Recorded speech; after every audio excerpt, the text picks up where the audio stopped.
Hello जी। तो आज हम करेंगे कार्बन एंड इट्स कंपाउंड का एक और इम्पॉर्टेंट टॉपिक जो कि है इनके बारे में। कौन है ये? पूरा साल हो गया पढ़ते हुए, अब तो पहचान गए होंगे जी। ये हैं आपके एस्टर्स। तो वीडियो में हम यही देखेंगे कि एस्टर्स क्या होते हैं, कैसे बनते हैं, देन इनकी प्रॉपर्टीज़, फिर इनको कहाँ कहाँ यूज़ किया जाता है, फिर इनके फॉर्मेशन की रिएक्शन जिनको क्या बोलते हैं जी, एस्ट्रिफिकेशन। फिर एस्टर से बनाएंगे हम सोप, यानी करेंगे इसका सैपोनिफिकेशन। और लास्ट में देखेंगे इससे रिलेटेड क्वेश्चन एंड आंसर्स, क्योंकि जितना ज़रूरी टॉपिक को समझना है उतना ही ज़रूरी है समझना है कि इससे रिलेटेड क्या क्या क्वेश्चंस आपके आ चुके हैं या क्या क्या आ सकते हैं। तो माइंड को करो पूरी तरह यहाँ focus and let's begin. Do it, make it.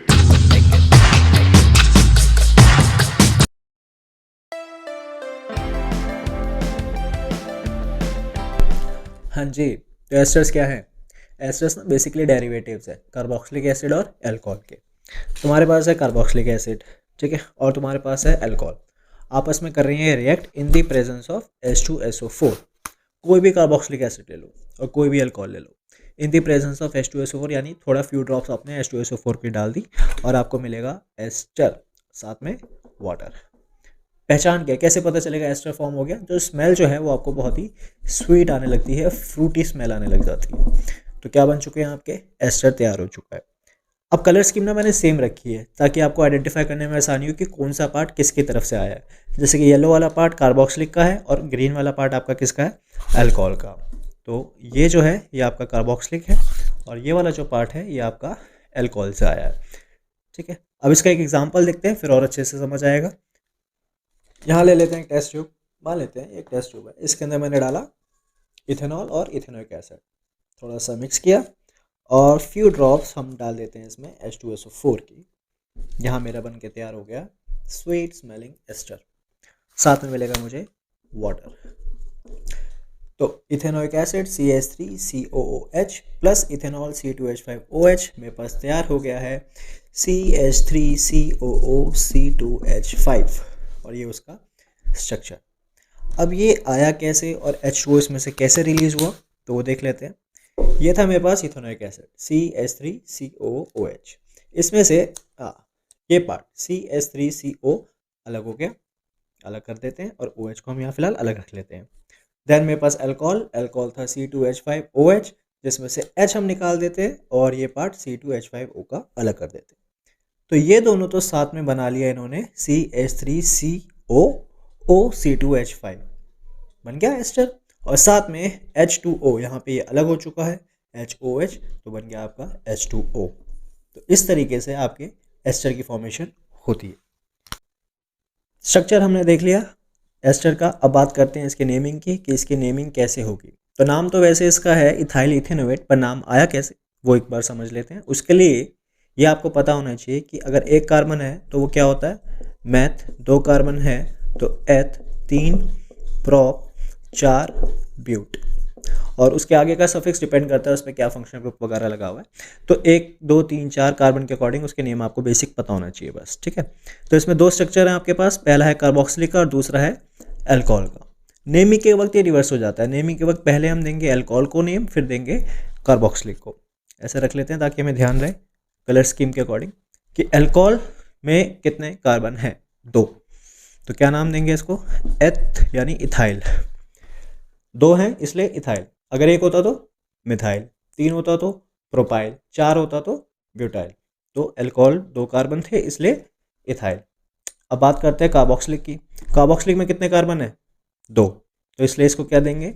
इथेनोवेट। Same वैसे ही अगर 1 कार्बन होता तो मिथेनोवेट, 2 है इथेनोवेट, 3 प्रोपेनोवेट, 4 ब्यूटेनोवेट। तो 2 कार्बन थे इसलिए इथेनोवेट। तो अल्टीमेटली इसका नाम क्या आ गया? इथाइल इथेनोवेट।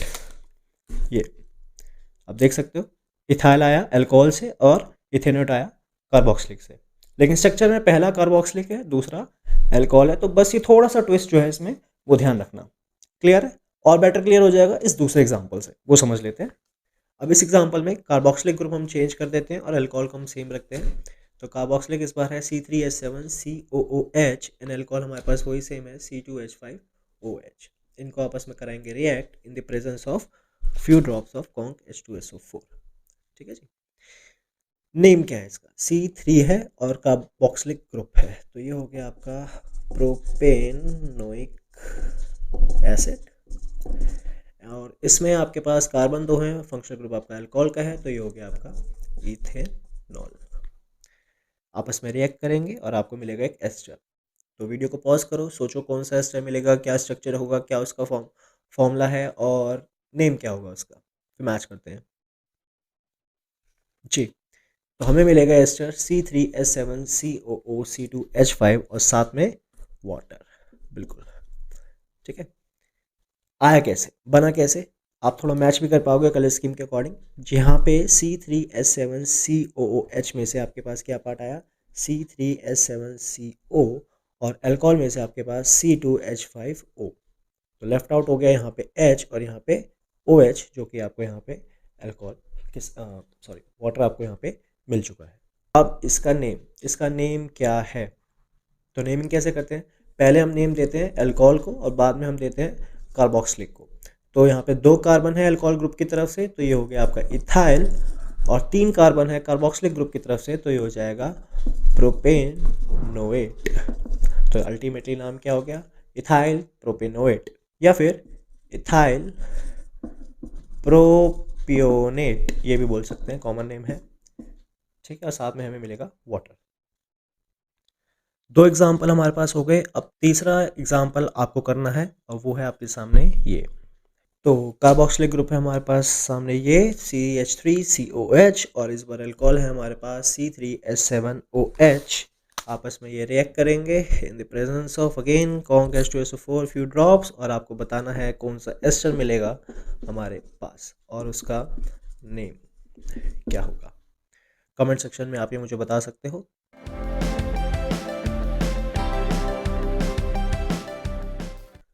एस्टर्स क्या हैं, कैसे बनते हैं, उनके एग्जांपल्स हम देख चुके हैं। अब बात करते हैं उसकी प्रॉपर्टीज़ की कि क्या क्या प्रॉपर्टीज़ वो शो करते हैं। तो esters are the derivatives of carboxylic acid and alcohol, यानी कार्बोक्सिलिक ग्रुप और अल्कोहल ग्रुप से मिलके बनते हैं आपके एस्टर्स। कलरलेस होते हैं, न्यूट्रल होते हैं, यानी आपका लिटमस में कोई भी चेंज शो नहीं करेंगे। मेल्टिंग एंड बॉइलिंग पॉइंट की बात करें तो low melting and boiling point है इनका। और सॉल्युबिलिटी की अगर हम बात करें तो सॉल्युबिलिटी में स्लाइटली सॉल्युबल इन वाटर है, और जैसे जैसे कार्बन की चेन बढ़ती चली जाएगी, इसका मतलब यही है CC और S डिक्रीज, कि जैसे जैसे कार्बन की चेन आपकी बढ़ती चली जाएगी, लॉन्ग चेन हाइड्रोकार्बन हो जाएंगे, इनकी सॉल्युबिलिटी डिक्रीज होती चली जाएगी। फिर वॉलेटाइल है, फ्लेमेबल है आपके।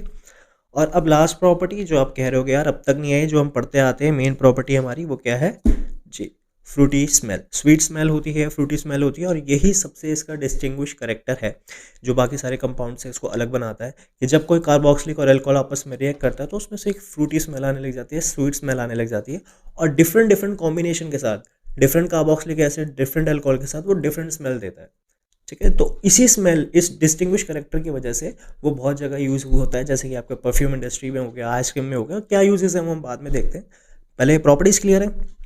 तो सबसे main fruity smell, then derivatives of carboxylic and alcohol slightly soluble in water, as the long chain of carbon increases solubility decreases, volatile and flammable, low melting and boiling point, colorless and neutral।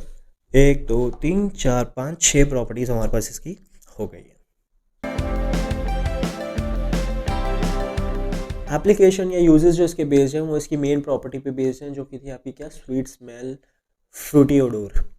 तो उसी वजह से ये use किया जाता है बहुत ज़्यादा परफ्यूम इंडस्ट्रीज़ के अंदर। आपके पास जो भी परफ्यूम कोलोंगिया ड्यू है, अगर आप पीछे देखो तो उसमें आइल O8 करके जो भी कंपाउंड एक साथ दिख रहा है, जैसे कि यहाँ पे आपको शो हो रहा है ना, इसके अंदर भी क्या है, ये आइल O8, ये भी एक एस्टर है। तो आप भी अपने उस पर देखो, अगर आप पीछे यहाँ पे कहीं भी आइल O8 है तो समझ लो वो आपका एस्टर है। तो क्योंकि ये स्वीट स्मेलिंग होते हैं, फ्रूटी स्मेल होते हैं, तो आर्टिफिशियल फ्रेगनेंस क्रिएट करने में ये यूज़ किए जाते हैं, इसलिए परफ्यूमर्स जो है इनको यूज़ करते हैं एस्टर्स को। तो पहली एप्लीकेशन हो गई। दूसरी एप्लीकेशन जो है वो भी आपकी बेस्ड है सेम ओडोर के ऊपर ही, जो कि है आपकी artificial flavouring by food chemist. अब जो फूड केमिस्ट होते हैं वो भी आर्टिफिशियल फ्लेवर, आर्टिफिशियल फ्रेगनेंस जो फूड में आती है उसके लिए इसको यूज़ करते हैं। जैसे कि ये जो ड्रिंक्स हैं, इसके अंदर आपका ऑरेंज ड्रिंक है, मैंगो ड्रिंक है, और पीछे लिखा होता है इसके अंदर कि कंटेन नो फ्रूट। अब कोई फ्रूट नहीं है तो ऑरेंज का टेस्ट या ऑरेंज की स्मेल कैसे आ रही है, मैंगो की स्मेल कैसे आ रही है, तो वो आ रही है एस्टर की वजह से, ठीक है ना। तो इसलिए artificial flavouring by food chemistry इसकी सेकंड एप्लीकेशन हो गई। थर्ड एप्लीकेशन एस्टर की थोड़ी सी इनडायरेक्ट है, जिसके अंदर एस्टर्स कुछ कंपाउंड बनाने के लिए यूज़ किए जाते हैं और वो कंपाउंड्स फिर फर्दर और चीज़ें बनाने के लिए यूज़ किए जाते हैं, जो कि है आपकी जैसे कि एस्टर्स यूज़ किए जाते हैं टू मेक पॉलिस्टर्स। पॉलिस्टर्स क्या हैं? पॉलिस्टर्स नाम से क्लियर है, पॉली मीन्स मैनी और सामने एस्टर तो है, यानी मैनी एस्टर, यानी बहुत सारे एस्टर के ग्रुप एक पॉलीमर के अंदर प्रेजेंट है, तो वो क्या बन जाएगा आपका पॉलिस्टर। पॉलिस्टर जनरली आपके पास दो टाइप के आपको मिलेंगे, एक होगा आपका PLA और दूसरा आपका होगा पेट। पेट आई एम श्योर आपने बहुत बार सुना होगा, जैसे बोलते हैं ना पेट बॉटल है ये आपकी कोल्ड ड्रिंक की बॉटल से उनको हम बोलते हैं। तो पेट जो आपकी पॉलिस्टर है वो यूज़ किया जाता है आपका रिसाइक्लेबल वाटर बॉटल और पैकेजिंग के लिए, वाटर रेसिस्टेंट क्लोथिंग के लिए, और मेडिसिन में इसका यूज़ किया जाता है, यानी मेडिकल में यूज़ किया जाता है थ्रेड और स्टिचेस बनाने के लिए, वैस्कुलर ग्राफ्ट्स के लिए। फिर PLA जो आपका पॉलिस्टर है वो आपका यूज़ किया जाता है डिस्पोजेबल कप्स और जो 3D प्रिंटर होता है उसका जो मेन फिलामेंट होता है वो बनाने में। तो आप देखो कि esters are use to make polyesters which are further use to make this things, समझे। तो आपके पास तीन एप्लीकेशन यहाँ मेजर है। पहली आर्टिफिशियल सेंस, आर्टिफिशियल फ्लेवर, ये तो है ही मेन, ये आपको बुक्स में मिल जाएंगी। तीसरी आपकी है to use to make polyesters, ये आपको बताने की जरूरत नहीं है कितने टाइप के हैं, पेट है PLA नहीं, बस इतना सा बताओ कि ester are use to make polyester which are further use to make this things, जैसे recyclable water bottle, water resistant clothing, threads और stitches, disposable cups and filaments, that's it. तो आई एम श्योर यूजेस आपको clear हो गए इसके।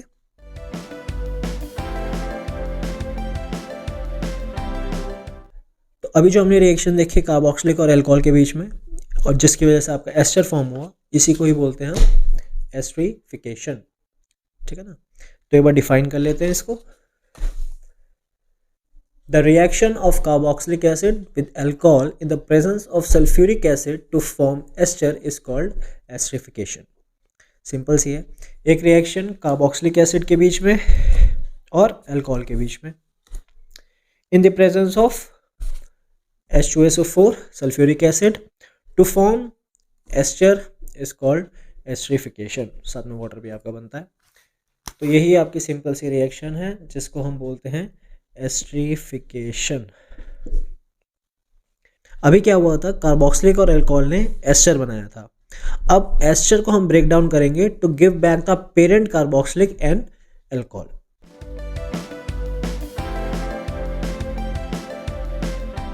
Hydrolysis of ester. Hydrolysis का क्या मतलब है? हाइड्रोलिसिस का मतलब है reaction where water is used to break chemical bond. किस तरीके से? दो तरीके से कैसे? एक है आपका एसिडिक हाइड्रोलिसिस और एक है आपका बेसिक हाइड्रोलिसिस। अभी हमें एसिडिक वाले पे गौर नहीं फरमाना, हमें देखना है बेसिक के बारे में। बेसिक में हम क्या लेंगे? NaOH एक्वस सॉल्यूशन, और इसको हम रिएक्ट कराएंगे एस्टर के साथ, यानी बॉईल करेंगे, और फिर वापस से आपको कार्बोक्सिलेट सॉल्ट और साथ में एक अल्कोहल मिल जाएगा। इसी को बोलते हैं हाइड्रोलिसिस ऑफ एस्टर। किस तरीके से? जैसे फॉर एग्जांपल ये आपके पास एक एस्टर था, शुरुआत में हमने देखा था ना, इथाइल इथेनोएट, इथाइल इथेनोएट। इसको आपने बेस के साथ रिएक्ट कराया। रिएक्ट कैसे कराया? बेसिकली हमने इसको हीट किया है इसके अंदर डाल के, और आपको क्या मिला है यहाँ पे? CH3COO Na प्लस C2H5OH, यानी एक carboxylate salt plus alcohol.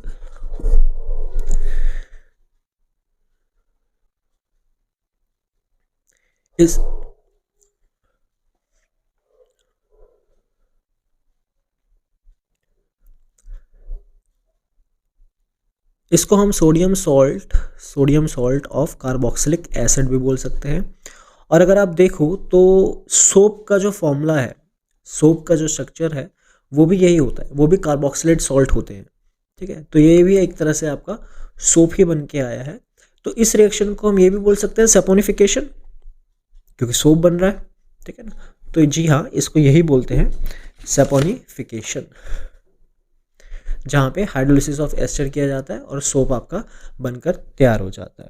Define करें तो कुछ इस तरीके से हम डिफाइन कर सकते हैं, the process of making soap by the hydrolysis of fats and oils with alkalis.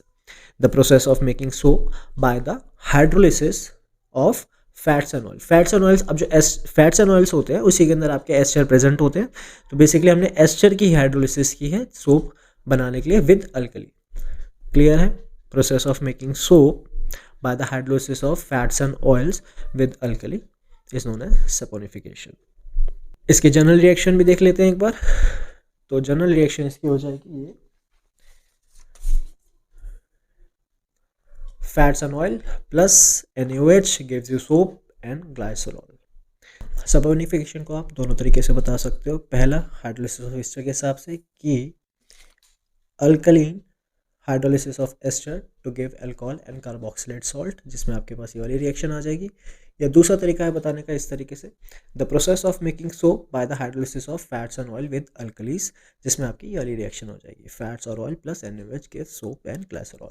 तो सैपोनिफिकेशन को चाहे आप इस तरीके से बताओ चाहे आप इस तरीके से बताओ, दोनों ही आपके ठीक है।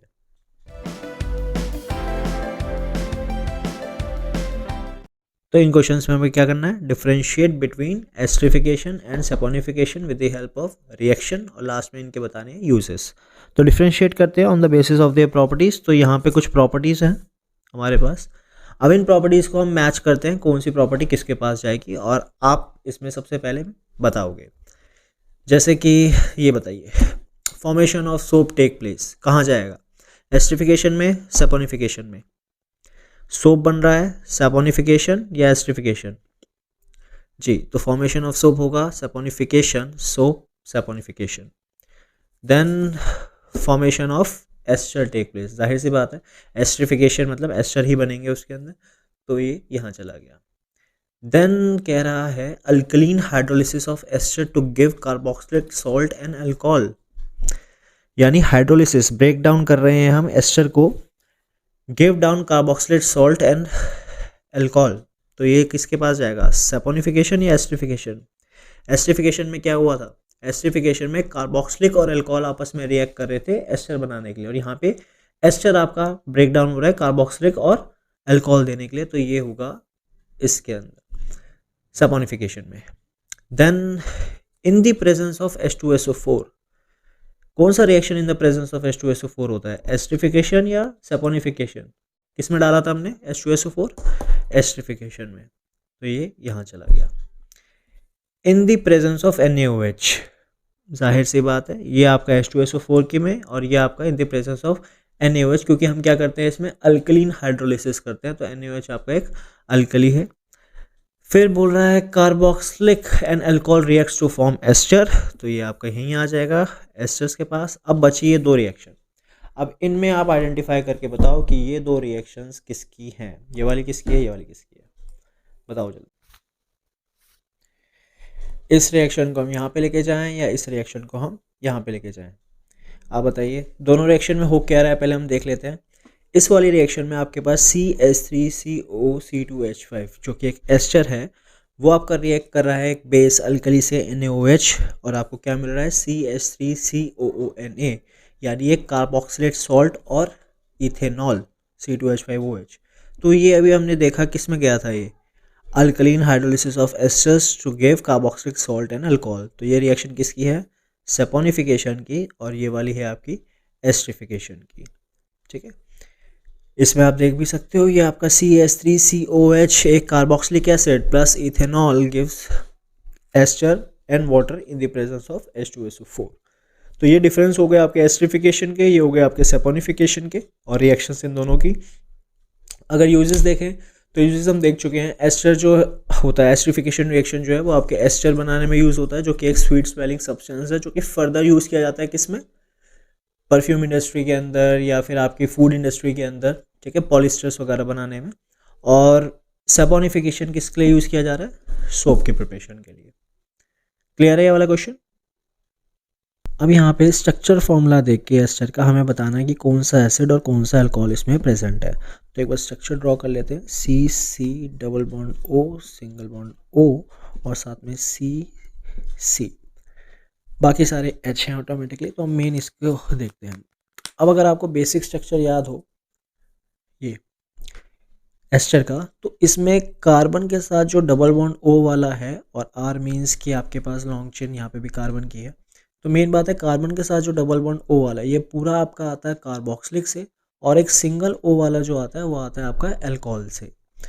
तो अगर आप इसके अंदर देखो यहाँ पे डबल बॉन्ड O यहाँ तक है, तो इतना जो पार्ट है ये आया कहाँ से, कार्बोक्सिलिक एसिड से, और ये वाला पार्ट आपके पास कहाँ से आया है, एल्कोहल से।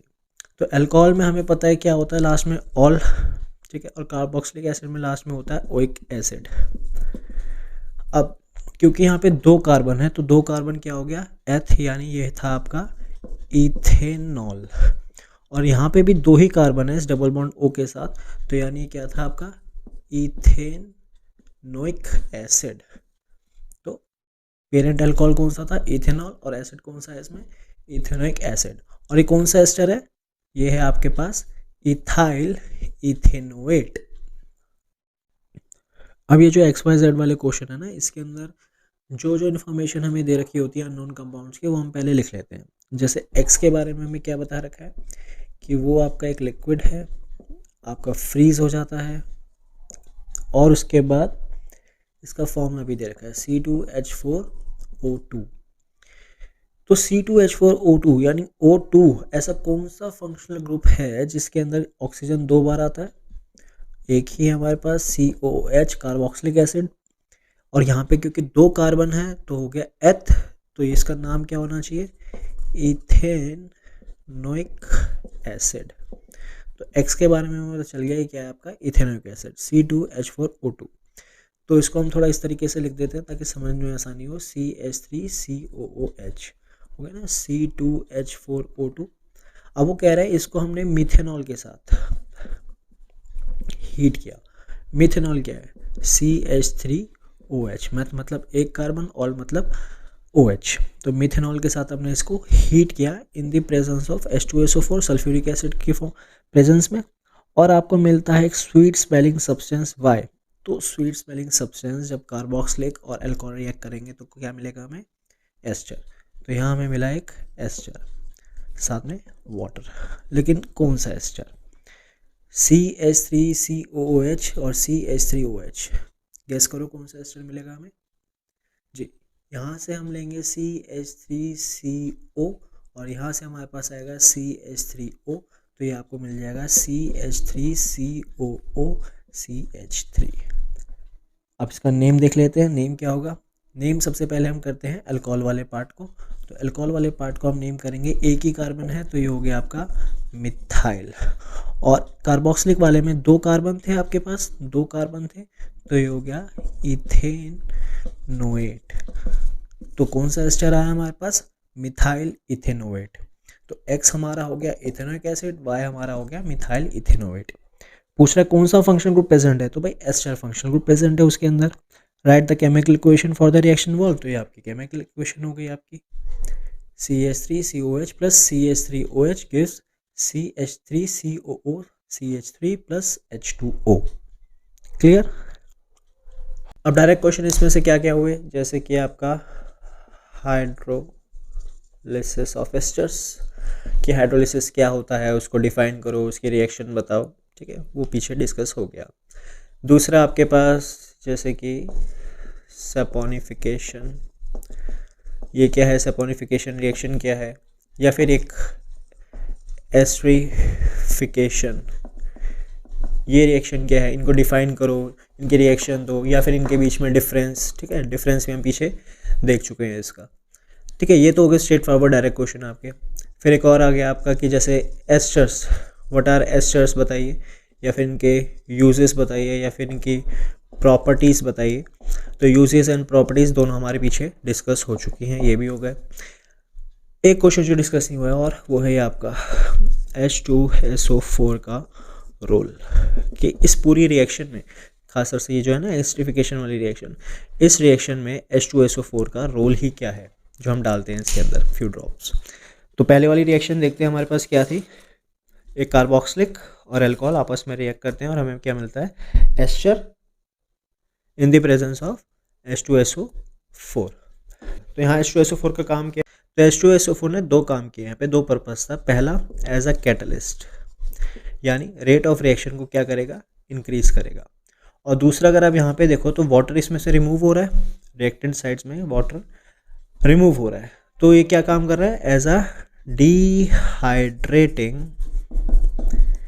Agent, act as a dehydrating agent. तो दो पर्पस है यहाँ पे आपके, पहला एक्ट एज अ कैटलिस्ट, दूसरा act as a dehydrating agent H2SO4 के। आई होप कि ये टॉपिक्स आपको क्लियर हो गए होंगे, और अगर क्लियर थे तो आपके रिवाइज हो गए होंगे। तो आज हमने इन टॉपिक्स को किया है साइंसिफाई। मिलते हैं हम आपसे नेक्स्ट वीडियो में, तब तक के लिए नमस्ते जी।